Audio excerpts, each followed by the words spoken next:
You just finished wrapping a movie. You did Hitman, right? That's Richard Linklater, Yeah. which is incredible. Iconic director. How did that go? It's so fun. I mean, Rick and I, again, we've known each other since I was like 14 years old.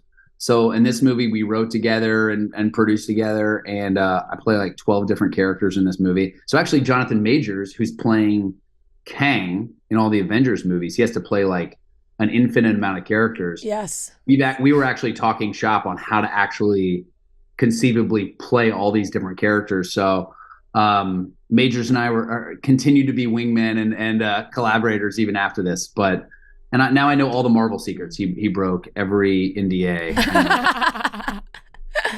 Yeah. So you really have your hands on things behind the scenes more with producing and writing. Do you think you want to stay in that area as well as actually acting in the films as well?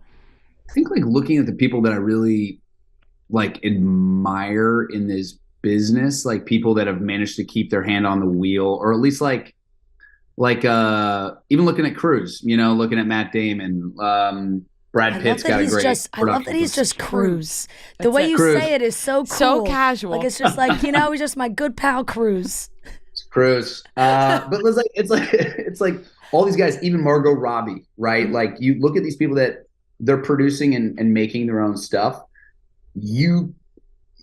There's something that I've always just admired about that, where it's like, Costner told me this on Hidden Figures. He was like, the movies you make are your epitaph. Like after you're dead, after it's all said and done, the only thing that, is going to outlive you are the things that you make, and people will continue watching those. And I was like, there's something kind of wonderful to just going, hey, while you have a chance to make all the things you want to make, like you might as well, have your hand on the wheel and put those things out there instead of just being a gun for hire. I like being a gun for hire. There's a lot of great stuff coming up that that's in that category too.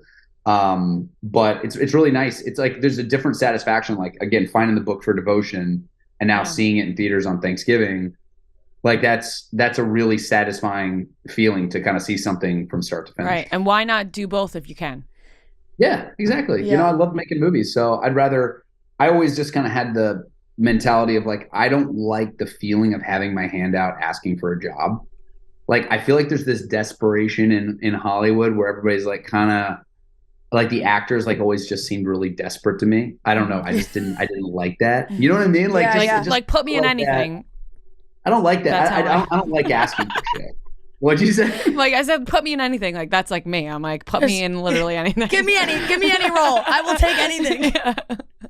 But there's something about that that feeling of desperation in Hollywood that I just never thought was cool. I didn't like that, and I just always thought, hey, instead of like asking for a job, why don't I provide other people with jobs and like make stuff I actually want to make and try to be the pace setter than rather following somebody else. So right, and providing a job for yourself at the same time. Exactly. Yeah. I don't like to be unemployed. It's not my favorite thing. No. Yeah. Especially in LA. There's nothing lower than being unemployed in LA. People forget about you so quickly.